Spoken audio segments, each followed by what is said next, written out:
온통 더위에 모두들 건강히 잘 계시는지요?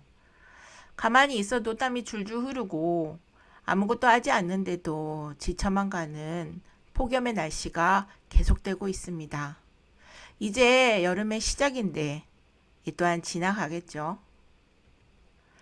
많은 사람들이 갈라디아서를 책명 따라서 갈라지는 말씀이다 라고 속된 말로 부릅니다. 율법의 행위냐 아니면 그 은혜의 믿음이냐, 이 두 갈림길에서 바울은 은혜로만 설 수 있다고 주장합니다. 특히 갈라디아서 3장 1절로 5절은 갈라디아 교회들을 향하여서 바울이 연신 질타의 질문들을 던지면서 그들을 비판하고 있습니다. 1절로 5절의 말씀을 먼저 듣고 다시 이야기를 이어가겠습니다. 어리석도다 갈라디아 사람들아, 예수 그리스도께서 십자가에 못 박히신 것이 너희 눈앞에 밝히 보이거늘 누가 너희를 꾀더냐? 내가 너희에게서 다만 이것을 알려 하노니 너희가 성령을 받은 것이 율법의 행위로냐 혹은 듣고 믿음으로냐? 너희가 이같이 어리석으냐? 성령으로 시작하였다가 이제는 육체로 마치겠느냐? 너희가 이같이 많은 괴로움을 헛되이 받았느냐? 과연 헛되냐? 너희에게 성령을 주시고 너희 가운데서 능력을 행하시는 이의 일이 율법의 행위에서냐 혹은 듣고 믿음에서냐? 예수 그리스도를 믿는 믿음으로 하나님과의 회복된 관계를 누리게 된다는 진리를 놓친 갈라디아 교인들을 향해 바울은 맹렬하게 추궁합니다. 바울은 갈라디아 교인들이 어리석다고 꾸짖습니다. 당연히 알았어야 할 사실을 깨닫지 못하고 있다는 꾸지람입니다. 원문에는 문장의 제일 앞에 오라는 감탄사도 붙어 있다고 합니다. 이는 바울의 답답함을 더욱 강하게 드러내는 것으로 1절을 다시 풀어서 쓰면 여러분의 두 눈으로 십자가에 달리신 그리스도를 보고도 그런 행동을 하다니 도무지 이해할 수 없습니다. 라는 말입니다. 꿰다는 헬라어로 에바스카넨인데 현혹되었다, 홀렸다 라는 말입니다. 이 동사는 마술적인 뉘앙스를 담고 있는 표현으로 마녀가 악한 눈빛으로 주술을 건다는 의미를 함축합니다. 따라서 누가 너희를 꿰더냐는 제정신이라면 어떻게 그처럼 말도 안 되는 행동을 할 수 있겠습니까? 라고 달리 표현할 수 있습니다. 본문에서 바울은 갈라디아 교인들의 경험에 호소하고 있습니다. 하나님 나라에 관해 아무것도 알지 못하던 그들이 교회를 이루게 된 것은 십자가에 달리신 예수 그리스도에 관한 이야기 덕분이었습니다. 바울은 복음을 말했고 그들은 이 복음을 듣고 믿었습니다. 하지만 복음은 깨달아야 할 교리도 포함하지만 구체적으로 살아내야 할 삶의 방식이기도 합니다. 그렇기에 바울은 그들의 삶 속에서 더 이상 그리스도의 형상, 곧 바울이 선포하고 보여준 십자가의 모습을 확인할 수 없다고 안타까워합니다. 갈라디아 교인들은 하나의 소식을 넘어서 그들 안에 완전히 새로운 삶을 창조하신 성령의 임재와 능력을 경험했습니다. 2절에서 성령을 받은 것이 율법의 행위들을 통해서입니까? 아니면 듣고 믿어서입니까? 라는 바울의 질문은 답을 요구한다기보다는 그들의 체험을 되새기는 물음입니다. 십자가에 달린 그리스도를 믿는 삶은 부활하신 그리스도의 영이 삶의 주체가 되어 살아가는 새로운 삶의 시작이었습니다. 바울은 바로 이 생명, 곧 부활하신 그리스도의 영이 믿음으로만 주어지는 것이라고 강조합니다. 그는 믿음과 율법적인 행위를 대조하고 있을 뿐만 아니라 성령도 율법적인 행위와 양립할 수 없음을 강조하고 있습니다.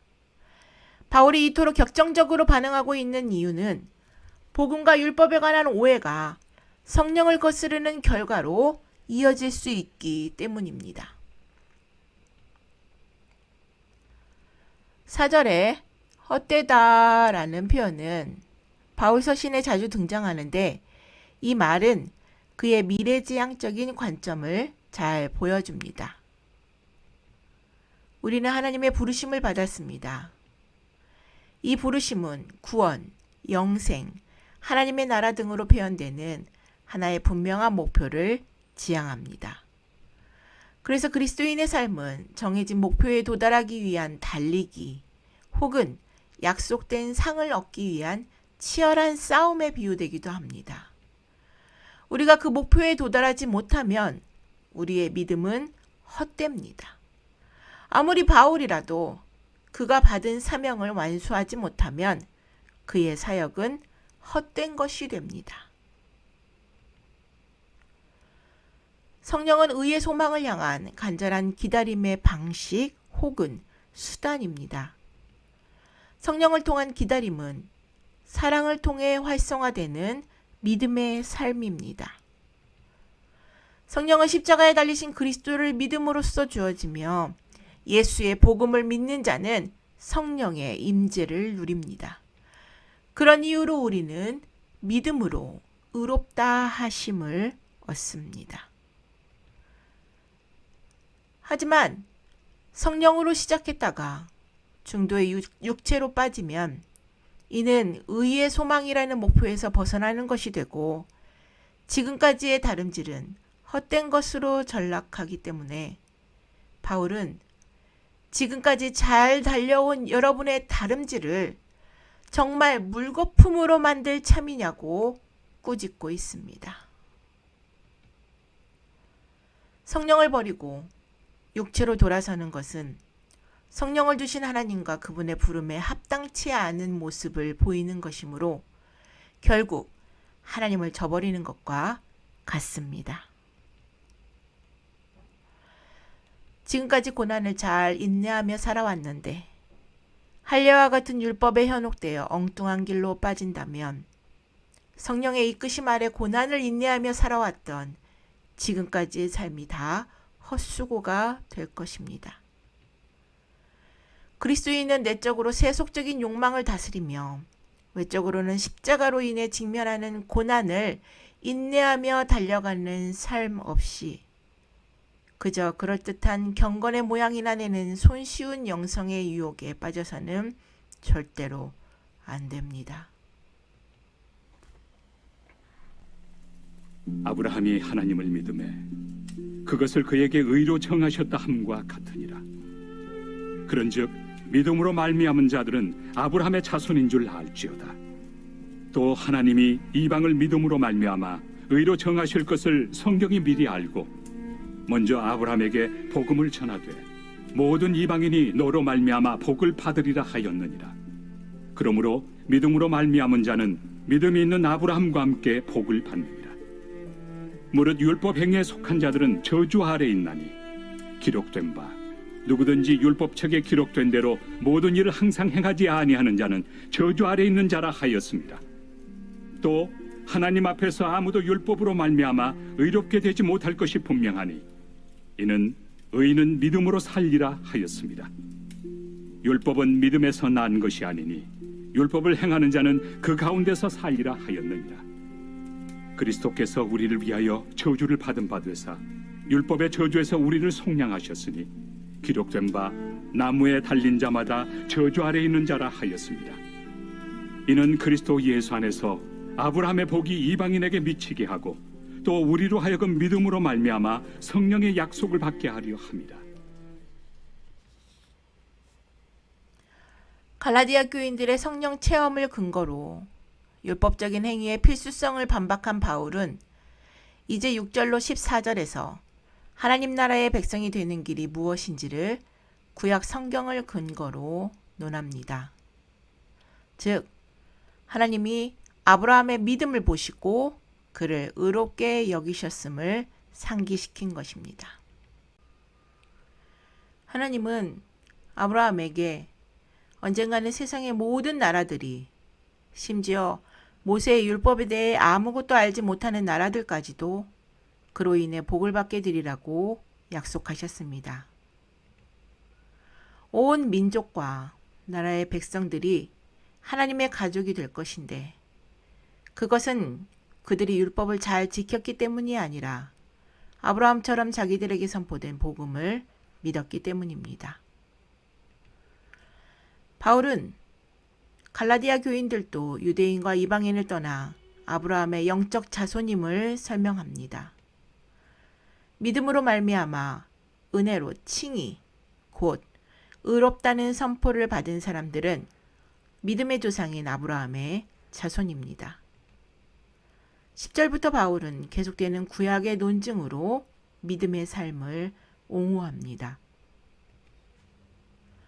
바울의 말의 요지는 율법의 전부를 지키지 못하는 사람들은 모두 임박한 하나님의 심판 아래서 살아간다는 것입니다. 율법을 입맛에 맞게 고르는 유대주의자들은 율법의 특정한 부분에 힘쓰면 하나님의 은총을 얻을 수 있다고 믿었습니다. 그러나 그 가르침은 하나님의 은혜와 자비에 대항하여 그분의 심판을 격동시킬 뿐입니다. 이렇듯 구약은 율법에 대한 선별적 순종이 어리석은 일임을 보여주며 율법의 전부를 지키지 못하는 사람들에게 하나님의 심판을 선고합니다. 그뿐 아니라 구약은 율법이 주어진 이후에도 칭의가 믿음으로 이루어짐을 지적합니다. 11절은 하박국 2장 4절 말씀을 인용한 것입니다. 보라, 그의 마음은 교만하며 그 속에서 정직하지 못하나 의인은 그의 믿음으로 말미암아 살리라. 하나님은 남왕국 유다가 바벨론에 의해 망할 것을 계시하시면서 바벨론도 형벌을 면할 수 없다며 하박국 선지자를 안심시키셨습니다. 잔인한 왕국 바벨론은 한동안은 자기 힘으로 승리하겠지만 궁극적인 승리는 하나님께만 있었습니다. 주권자이신 하나님은 아무리 암담한 상황 속에서도 그분을 신뢰하는 그분의 사람들을 구원하십니다. 국가적인 언약인 율법 아래에 살던 구약의 이스라엘도 믿음으로 율법의 저주에서 해방되었습니다. 영생도 교만하게 율법을 지켜서 구원받으려는 사람들에게 주어지는 것이 아니라 겸손히 의로운 대속자의 필요성을 인정하고 그분을 온전히 신뢰하는 사람들에게 주어집니다. 바울은 믿음으로 말미암아 은혜로 구원받는 복음에 믿음과 율법이 혼합될 수 없음을 분명히 밝힙니다. 우리가 율법의 모든 요구를 완벽하게 충족시킨다는 것은 불가능한 일이며 따라서 율법의 길을 택하는 사람들은 결국 정죄를 면할 수 없습니다.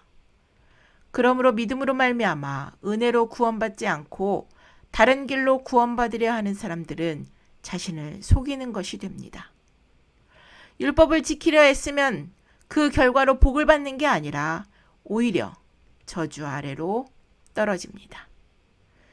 그렇다면 믿음은 어떻게 우리를 율법의 저주에서 건져낼까요? 바로 예수 그리스도께서 나무 십자가에 달려 죽으심으로써 저주받은 사람이 율법대로 당해야 할 죽음을 대신 감당하신 것으로 율법의 저주에서 풀려났다고 13절은 말합니다. 이 점을 입증하려고 바울은 신명기 21장 22절로 23절에 나오는 원리를 언급했습니다. 사람이 만일 죽을 죄를 범함으로 네가 그를 죽여 나무 위에 달거든 그 시체를 나무 위에 밤새 두지 말고 그날에 장사하여 네 하나님 여호와께서 네게 기업으로 주시는 땅을 더럽히지 말라. 나무에 달린 자는 하나님께 저주를 받았음이니라. 13절에 속량하셨으니 라는 단어는 헬라어로 엑사고라조인데 시장을 뜻하는 아고라라는 말이 합성된 이 단어는 사람을 사거나 몸값을 치른다는 뜻입니다. 마치 노예시장에서 노예를 사는 것과 비슷합니다. 그동안 우리는 율법에 예속되어 끊임없는 저주 아래에 있었으나 그리스도께서 우리를 대신하여 죽으심으로 값을 치르셨습니다. 율법의 저주에서 해방시켜 은혜의 새로운 삶으로 그리스도를 섬기게 하신 것입니다. 우리는 비참한 죄인인지라 율법을 어기지 않고는 단 하루도 살아갈 수 없었지만 하나님은 그런 우리를 수용하시기 위해 자신의 완전한 율법을 한 글자도 완화하실 필요가 없었습니다. 그분의 구원 계획은 달랐습니다. 오히려 그분은 아들을 보내 율법의 1.1회까지 우리를 위해 충족시키게 하셨고 율법에 선고된 죽음을 우리를 위해 당하게 하셨습니다. 그러니 믿음으로 말미암아 은혜로 구원받은 사람이 율법을 지켜 스스로 의를 이루려 하는 것은 참으로 어리석은 일입니다. 그리스도께서 이미 율법을 충족시키고 구원을 다 이루셨기 때문입니다. 은혜로 우리를 구원해 주셨기에 오히려 율법주의로 퇴보하는 것은 복음에 맞서 하나님을 대적하는 일입니다. 형제들아, 내가 사람의 예대로 말하노니 사람의 언약이라도 정한 후에는 아무도 폐하거나 더하거나 하지 못하느니라. 이 약속들은 아브라함과 그 자손에게 말씀하신 것인데 여럿을 가리켜 그 자손들이라 하지 아니하시고 오직 한 사람을 가리켜 내 자손이라 하셨으니 곧 그리스도라. 내가 이것을 말하노니 하나님께서 미리 정하신 언약을 430년 후에 생긴 율법이 폐기하지 못하고 그 약속을 헛되게 하지 못하리라. 만일 그 유업이 율법에서 난 것이면 약속에서 난 것이 아니니라. 그러나 하나님이 약속으로 말미암아 아브라함에게 주신 것이라. 그런즉 율법은 무엇이냐? 범법함으로 더하여진 것이다. 천사들을 통하여 한 중보자의 손으로 베푸신 것인데 약속하신 자손이 오시기까지 있을 것이다.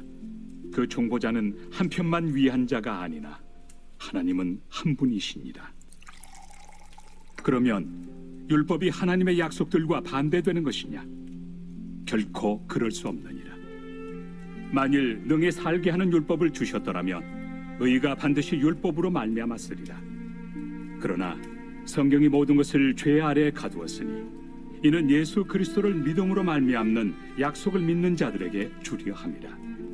믿음이 오기 전에 우리는 율법 아래 매인 바 되고 계시될 믿음의 때까지 갇혔느니라. 이같이 율법이 우리를 그리스도께로 인도하는 초등교사가 되어 우리로 하여금 믿음으로 말미암아 의롭다함을 얻게 하려 함이라. 믿음이 온 후로는 우리가 초등교사 아래 있지 아니하도다.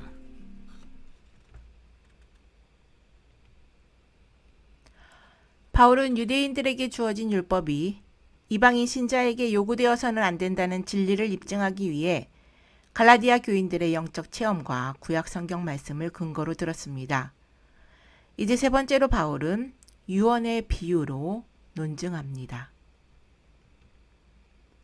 15절에서 18절은 율법의 부정적인 측면, 즉 율법이 할 수 없는 일을 강조하고 있습니다. 탁월한 교사인 바울은 우선 하나님의 구속 계획에서 율법이 하는 역할을 설명하고자 인간의 언약과 하나님의 언약이 유사하다는 주장을 지적합니다.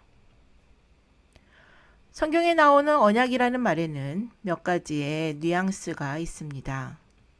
창세기 21장 27절에 나오는 언약은 히브리어 단어 베리스로서 법적 구속력을 갖는 인간의 단순한 계약이나 협약을 가리키거나 하나님의 무조건적인 약속을 가리키기도 합니다.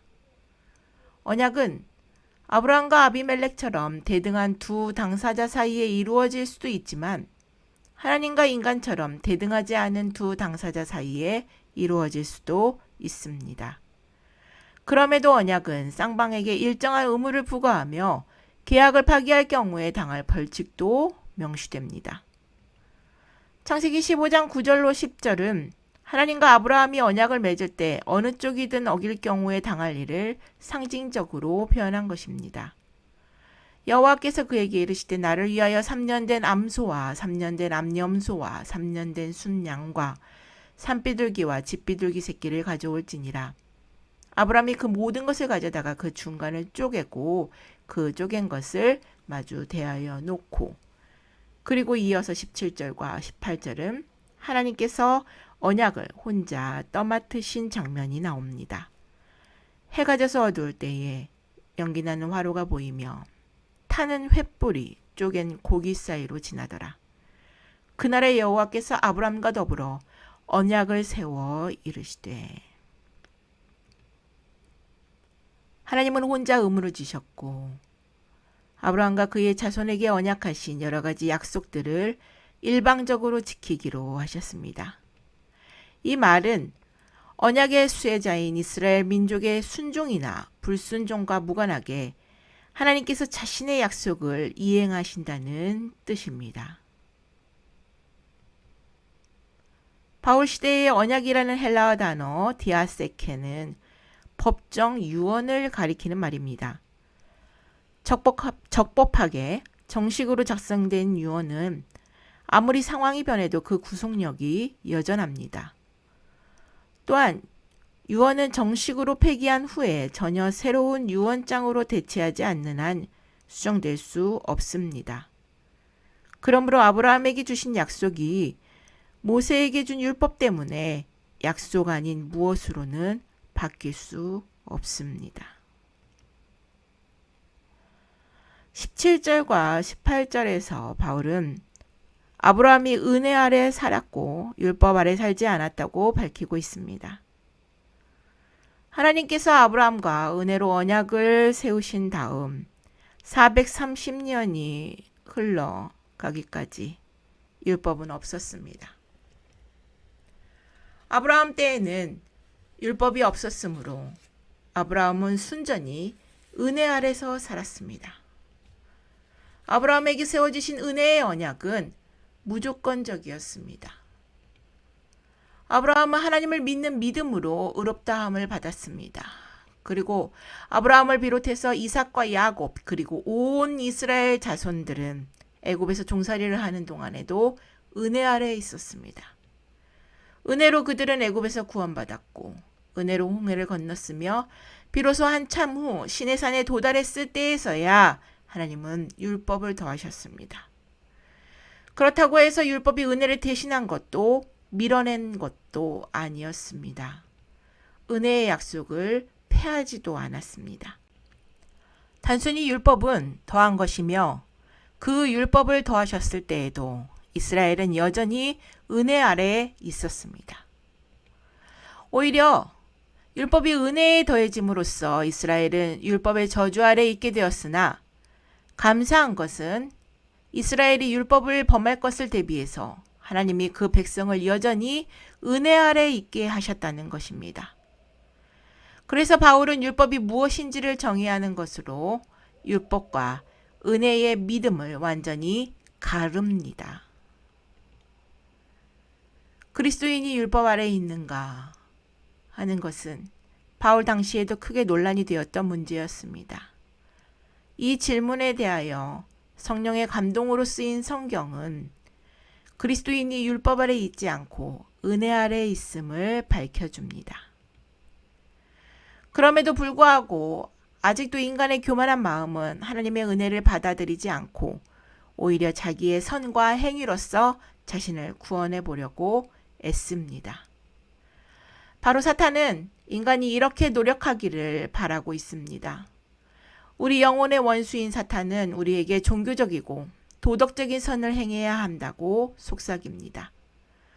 그래서 사탄은 인간에게 자신들이 노력해서 더 나아지고 율법에 복종하기를 힘쓰며 계속해서 행하고 온 힘을 다해 계명들과 안식일을 지켜서 하나님의 긍휼하심을 입기에 합당한 자가 되라고 요구함으로써 진정한 하나님의 놀라운 은혜를 받아들이지 못하게 합니다. 19절에서 바울은 율법이란 우리를 구원하기 위해서가 아니라 죄가 얼마나 무서운가를 보여주고 구원의 필요성을 가르치기 위해서 있는 것이라고 말합니다. 그리고 율법은 중재자를 거쳐 간접적으로 주어진 것이므로 하나님이 직접 말씀해 주신 약속보다 열등하다고 주장합니다. 유대인들은 율법이 천사들을 통해 중재된 것이라고 생각했습니다. 그것은 신명기 33장 2절을 근거로 한 것인데, 모세에 따르면 하나님이 모세에게 율법을 주신 장소인 시내산에는 1만 성도, 천사들이 있었습니다. 스데반도 너희가 천사에 전한 율법을 받고도 지키지 아니하였도다 라고 유대 법정에서 자신을 위해 변론하였습니다. 율법은 하나님의 목적을 위해 너무나 중요한 것이었으므로 그 율법을 대를 이어 전하고 보존하는 책임을 천사들에게 맡기신 것입니다. 반면 사탄은 율법이 하나님의 백성에게 메시아의 필요성을 알려주는 힘이 있다는 것을 잘 알고 있었기에 하나님의 백성들이 그 사실을 깨닫지 못하게 하기 위해 온갖 애를 써왔습니다. 그래서 율법을 주신 목적이 아닌 율법을 지키는 행위에만 전전긍긍하게 만들고 그것으로 구원이 이루어지는 것인 양 사람들을 속인 것입니다. 21절로 23절에서 바울은 율법이 결코 구원하기 위해서나 사람을 의롭게 만들려고 주어진 것이 아님을 다시 한번 선언합니다. 바울은 사람이 율법을 지킴으로써 의롭게 될 수 있다면 그리스도의 희생이 필요 없었을 것이라고 21절에서 말합니다. 하나님은 생명을 부여하는 능력을 율법에 두지 않으시고 예수의 부활에서 창조주 하나님의 생명 창조 능력을 다시금 확증하셨습니다. 율법은 다른 목적으로 주어진 것인데 바울은 옛날 초등교사의 예화를 들면서 율법의 사명을 설명합니다. 초등교사에 관한 말씀을 이해하기 위해서는 우리라는 말과 너희라는 말의 차이점을 먼저 알 필요가 있습니다. 이 우리라는 말을 쓸 때는 율법 아래에 있는 이스라엘 백성을 대표하는 유대인들을 가리킬 때이고, 너희라는 인칭 대명사를 쓸 때는 은혜 아래에 있는 그리스도인들, 즉 교회를 가리킬 때입니다. 바울은 유대인인 우리와 믿는 자인 너희를 구별해서 썼습니다. 이스라엘은 율법 아래에 있었으나 교회는 은혜 아래에 있습니다. 이스라엘은 성숙지 못한 어린아이들을 인도하는 초등교사 아래에 있었으나 은혜 아래에 있는 그리스도인들에게 율법은 더 이상 초등교사가 아닙니다. 초등교사는 헬라어로 파이다고고스로 어린이 인도자라는 뜻입니다. 집안에서 한 어린아이가 성인이 되기까지 단련시키는 일을 맡은 사람인데, 엄밀히 말하자면 선생이 아니라 부유한 가정에서 아이를 돌보는 일을 맡은 노예를 가리키는 말입니다. 책임 맡은 아이를 데리고 다니면서 길을 잃지 않도록 돌보며 나쁜 동물들과 사귀지 않도록 살피고 매사에 좋고 나쁜 것을 가르치는 역할을 합니다. 그러나 아이가 성장했을 때에는 초등교사의 감독에서 벗어나 아버지의 한 아들로서 특권과 자유를 누리고 가정생활을 하였습니다. 따라서 우리, 즉 율법 아래에 있는 이스라엘 백성에서 너희, 곧 예수 그리스도를 믿음으로 은혜 아래에 있는 그리스도인들로 바뀐 자들에게는 더 이상 초등교사가 필요 없습니다. 율법은 예수 그리스도의 오심을 준비하기 위해서 이스라엘 백성들에게 주어진 하나의 훈련 과정입니다. 옛 선생인 율법은 무엇이 잘못되었는가를 지적해 주었지만 그 잘못을 고쳐주지는 못했으며, 거룩함을 요구할 수는 있었지만 그 거룩함을 이루어주지는 못했습니다. 이스라엘에게 율법을 준 것은 율법으로는 아무도 구원받지 못함을 온 세상에 증거하기 위한 것입니다. 그러나 그리스도 예수 안에서 우리는 하나님의 아들이 되었습니다. 너희가 다 믿음으로 말미암아 그리스도 예수 안에서 하나님의 아들이 되었으니 누구든지 그리스도와 합하기 위하여 세례를 받은 자는 그리스도로 옷 입었느니라. 너희는 유대인이나 헬라인이나 종이나 자유인이나 남자나 여자나 다 그리스도 예수 안에서 하나이니라.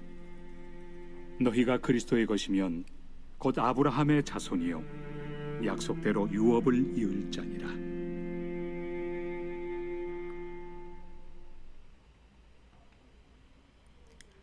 26절부터 바울은 아브라함에게 주어진 약속이 궁극적으로 예수 그리스도를 통해 성취되리라는 것을 분명하게 밝히고 있습니다. 그러면서 신자들은 모두 하나님의 자녀이며 그 신분은 율법의 행위를 통해서가 아니라 예수 그리스도와 그분의 사역에 대한 믿음을 통해 얻은 것이라고 말합니다. 27절에 옷 입었다는 것은 바울이 즐겨 쓰는 그림 언어로 신분 및 삶의 방식의 변화를 나타냅니다. 믿음으로 신자들은 그리스도 안으로 들어가고 본래 하나님의 아들이신 그리스도 안에서 신자들은 하나님의 아들이라는 신분을 얻게 되었습니다. 그리고 믿음으로 하나님의 아들이 되는 일, 곧 하나님의 은혜의 부르심에서는 인간적인 구분이 전혀 무의미하다는 것이 28절의 말씀입니다. 29절은 차별이 없다는 26절로 28절까지의 논증을 바탕으로 최종 결론을 제시합니다. 29절에 나오는 약속은 시내산에서 율법이 주어지기 오래전에 은혜로 아브라함에게 주신 것입니다. 성경에서 자손으로 번역된 씨는 히브리어나 헬라어 모두 집합명사로서 단수형이지만 복수적인 의미를 전달할 수 있는 단어입니다. 그런데 16절에서 바울은 이 단어의 단수형에 주목하면서 하나님의 약속이 한 명의 자손에게 주어진 것으로 보고 있습니다. 아직 그리스도가 태어나지 않았지만 아브라함의 허리에서 하나님의 약속을 함께 받은 자가 되는 것입니다. 그리고 29절에서 바울은 아브라함의 씨를 모든 그리스도인들을 의미하는 복수 개념으로 확장하여 육신적인 혈통과 무관하게 이제 모든 사람이 믿음을 통해 아브라함의 자손인 그리스도 안에 있게 되었고 이 자손 안에서 그리스도를 옷 입음으로써 누구나 아브라함의 씨라는 신분을 함께 누리게 되었다고 말합니다. 아브라함의 후손이라는 신분이 중요한 것은 이제 믿음을 통해 은혜 안에서 그리스도인들도 바로 약속의 담지자, 곧 유업을 주시리라는 약속의 수혜자가 되었기 때문입니다.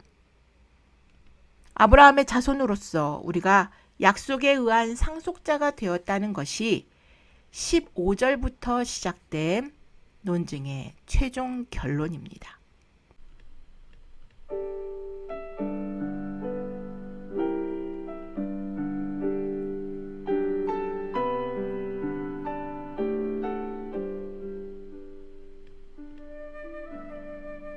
만세반석 열리니 내가 들어갑니다. 창에 허리 상하여 물과 피를 흘린 것 내게 효험되어서 정결하게 하소서. 내가 공을 세우나 은혜 갚지 못하네. 쉼이 없이 힘쓰고 눈물 근심 많으나 구속 못할 죄인을 예수 홀로 속하네.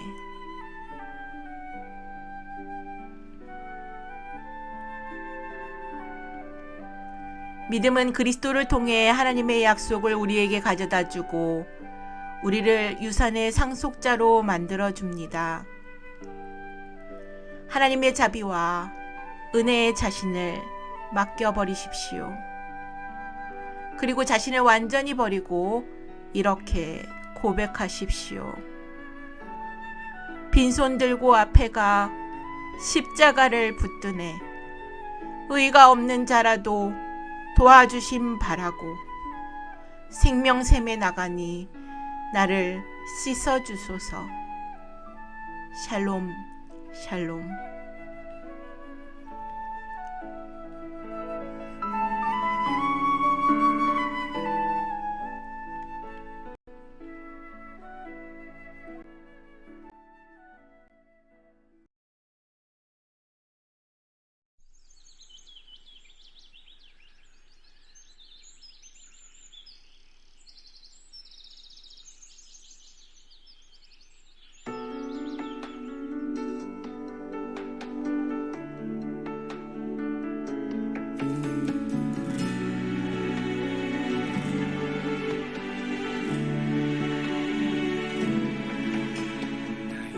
삶 가운데 오직 하나의 길 하나님의 의로 나타나 참 믿음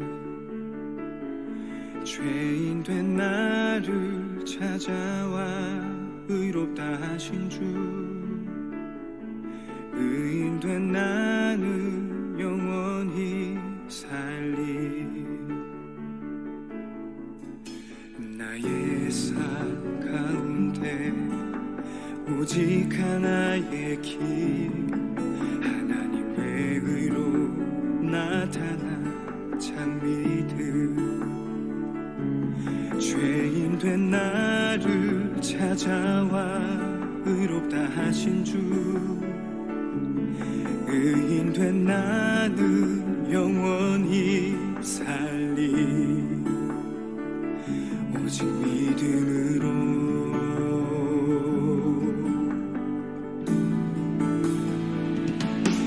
믿음으로 살리라 구원받은 자로서 믿음으로 살리라 이 세상에 빛되어 나의 힘이 아닌 예수를 힘입어 주의 능력이 나를 승리케 하리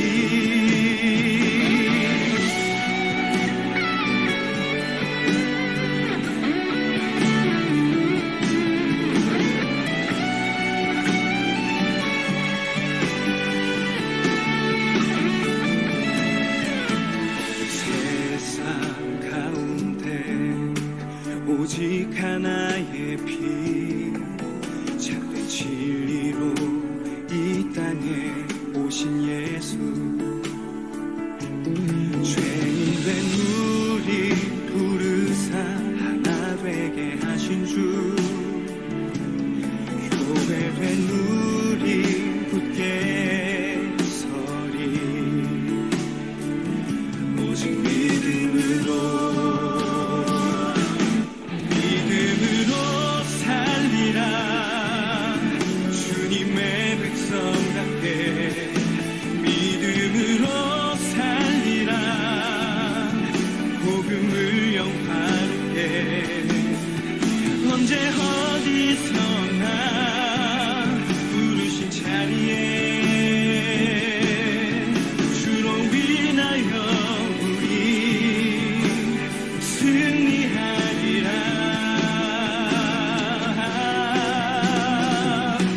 믿음으로 살리라 구원받은 자로서 믿음으로 살리라 이 세상에 빛내어